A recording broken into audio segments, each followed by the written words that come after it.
हे भगवान, आज की सब्जियां अच्छे दाम में बिक जाएं तो अच्छा होगा।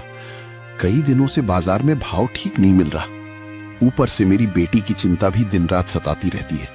इतना सोचकर हरिया टोकरी में ताजी सब्जियां भरता है और अपने घर की तरफ चल पड़ता है। घर के बाहर उसकी बेटी गौरी बैठी हुई थी। गौरी की आंखों में बचपन से रोशनी नहीं थी, लेकिन उसके चेहरे पर हमेशा एक प्यारी सी मुस्कान रहती थी। पिताजी, आप खेत से आ गए? हाँ बेटी, आ गया। देख, तेरे लिए खेत की ताजी सब्जियां लाया हूँ। पिताजी, आप रोज इतनी मेहनत करते हैं, सुबह से शाम तक खेत में लगे रहते हैं, कभी थकते नहीं हैं क्या? थकता हूँ बेटी, लेकिन जब तू मुझे पिताजी कहकर बुलाती है ना, तो मेरी सारी थकान दूर हो जाती है। काश पिताजी मेरी आंखें ठीक होती तो मैं भी आपका हाथ बटाती।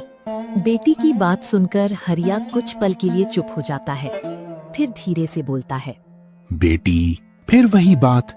मैंने तुझे कितनी बार कहा है कि अपनी आंखों को अपनी कमजोरी मत समझना। लेकिन पिताजी, दुनिया तो यही देखती है ना कि मैं देख नहीं सकती। दुनिया क्या देखती है उससे मुझे कोई फर्क नहीं पड़ता। मेरे लिए तू सबसे अनमोल है। इतना बोलकर हरिया सब्जियों की टोकरी लेकर बाजार की ओर निकल जाता है और बाजार पहुंचकर सब्जियां बेचने लगता है। सब्जी ले लो, खेत से तोड़कर लाई हुई ताजी सब्जियां ले लो। कुछ देर बाद हरिया के पास कुछ ग्राहक आते हैं और उसकी सब्जियां खरीदने लगते हैं। तभी वहां गांव का एक अमीर व्यापारी लाला मोहन आता है। अरे हरिया, अभी तक वही छोटी मोटी खेती कर रहा है? हाँ लाला जी, यही मेरी मेहनत और मेरी रोजी रोटी है। इतनी मेहनत करके भी क्या मिलेगा? देखो मेरी दुकान, कितना पैसा है मेरे पास। हर इंसान की अपनी किस्मत होती है लाला जी। मुझे बस इतना चाहिए कि मेरी बेटी खुश रहे। हरिया की बातों से लाला मोहन हंसने लगता है। वैसे तू अपनी बेटी की शादी के बारे में क्या सोचा है? कौन करेगा उससे शादी? लाला मोहन की जली बातों से हरिया का चेहरा बदल जाता है। मेरी बेटी की आंखों में रोशनी भले ही नहीं है, लेकिन उसके दिल में अच्छाई है। और याद रखिएगा, इंसान की कीमत उसकी कमी से नहीं होती।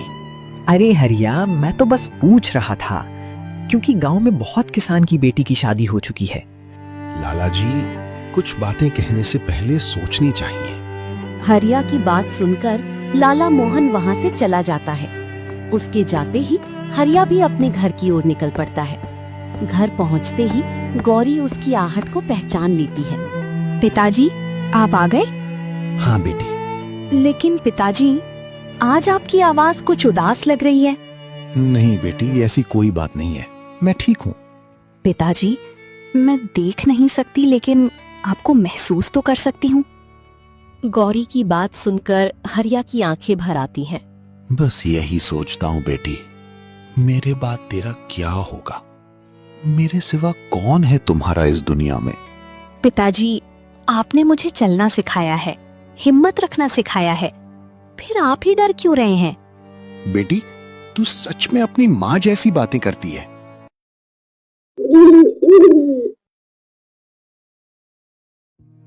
अगली सुबह हरिया खेत में काम कर रहा था।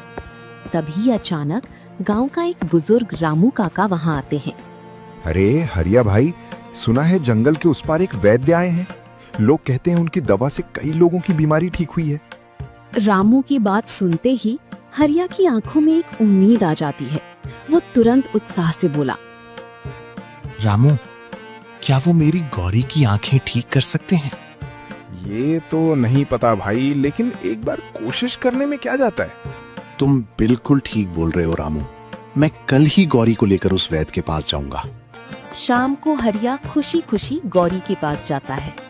गौरी, सुन बेटी, कल हम एक जगह जाएंगे।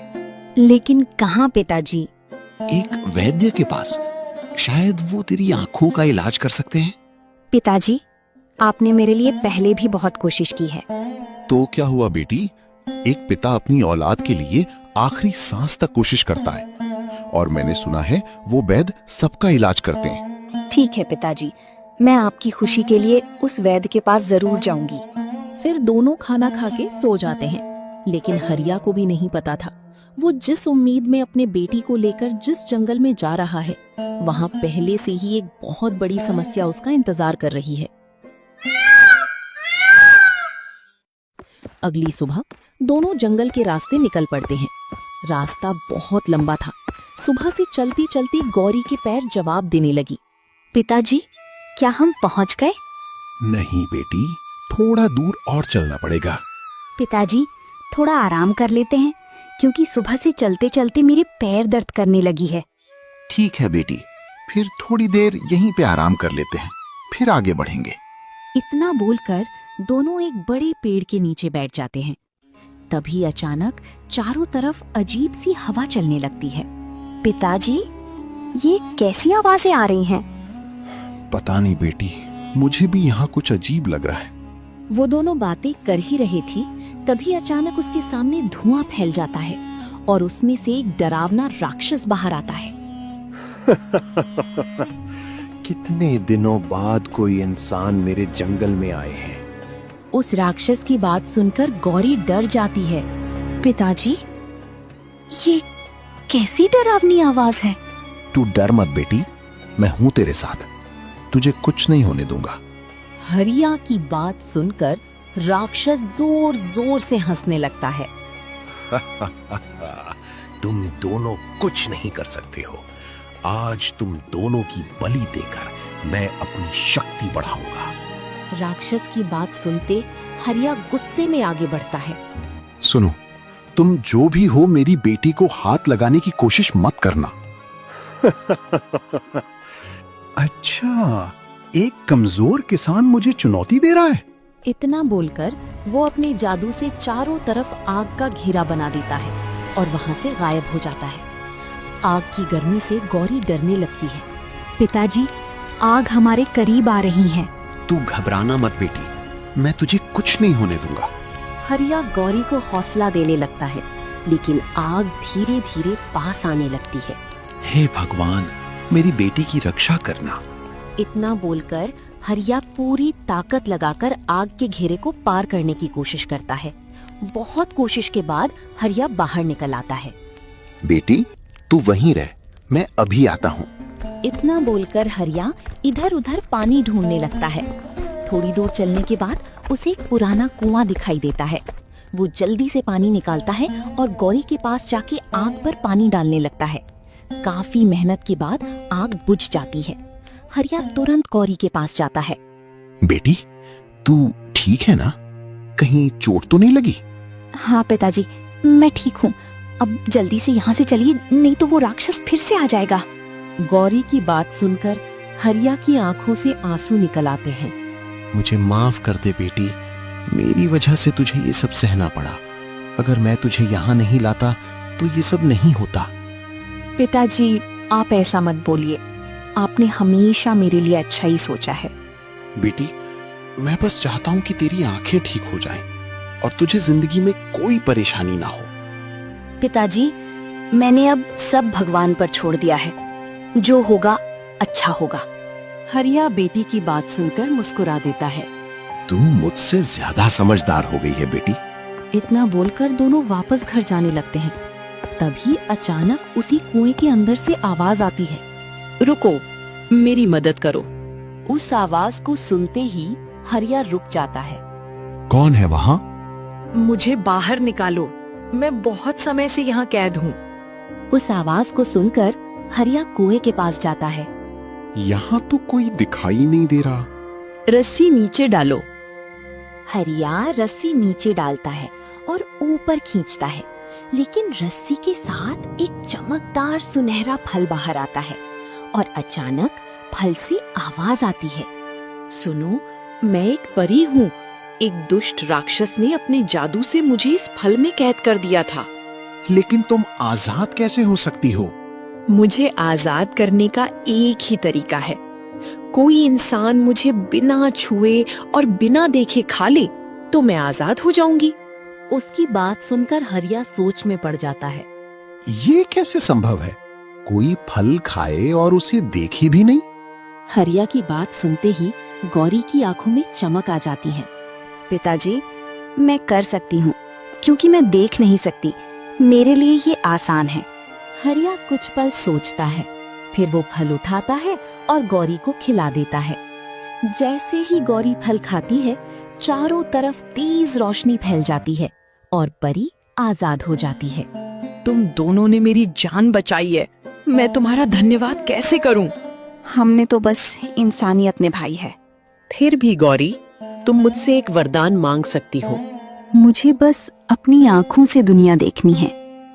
मैं अपने पिताजी का चेहरा देखना चाहती हूँ। गौरी, तुम्हारे दिल में अपने लिए नहीं बल्कि अपने पिता के लिए इच्छा है। यही तुम्हारी सबसे बड़ी खूबसूरती है। तुमने बिना देखे भी दुनिया को समझ लिया है। इतना बोलकर परी गौरी के ऊपर जादू करती है। जादू होते ही गौरी को अजीब सा एहसास होने लगता है। उसे चारों तरफ रोशनी दिखाई देने लगती है। पहली बार उसकी आंखों के सामने दुनिया थी। पेड़, आसमान, फूल और अपने सामने खड़े उसके पिता। वो कुछ पल तक हरिया को देखती रही, फिर खुशी से बोली, पिताजी, अब मैं आपको देख सकती हूँ। ये सुनते ही हरिया की आंखों से खुशी के आंसू बहने लगते हैं। सच बेटी, तू मुझे देख सकती है? हाँ पिताजी, आज पहली बार मैं अपने पिता का चेहरा देख रही हूँ। आपने मेरे लिए कितने साल अंधेरे में गुजार दिए। नहीं बेटी, आज मेरी जिंदगी की सबसे बड़ी खुशी मिल गई है। मुझे कुछ नहीं चाहिए, बस तू हमेशा खुश रहे। फिर हरिया और गौरी हाथ जोड़कर परी को धन्यवाद करते हैं। हमने तो बस आपकी मदद की थी, आपने हमें जिंदगी की सबसे बड़ी खुशी दे दी। अब मुझे वापस जाना होगा, लेकिन जब भी किसी की मदद करना, समझना मैं वही हूँ। इतना बोलते ही परी रोशनी में बदल जाती है। हरिया और गौरी कुछ देर तक उसे देखते रहते हैं, फिर दोनों अपने गांव की तरफ चल पड़ते हैं। कई घंटों के सफर के बाद दोनों सूरजपुर गांव पहुंच जाते हैं। जैसे ही गांव वालों की नजर गौरी पर पड़ती है, सब हैरान रह जाते हैं। अरे, ये तो गौरी है। इसकी आंखें कैसे ठीक हो गईं? हरिया मुस्कुराकर बोलता है, भगवान ने हमारी सुन ली। धीरे धीरे पूरे गांव में ये बात फैल जाती है कि हरिया की बेटी की आंखें ठीक हो गई हैं। दोस्तों, हमें कभी भी किसी इंसान को उसकी कमी या हालात देखकर छोटा नहीं समझना चाहिए, क्योंकि इंसान की असली पहचान उसके दिल और उसके कर्मों से होती है। जो लोग दूसरों की मदद करते हैं और मुश्किल समय में भी उम्मीद नहीं छोड़ते, उनके जीवन में एक दिन खुशियों की रोशनी जरूर आती है।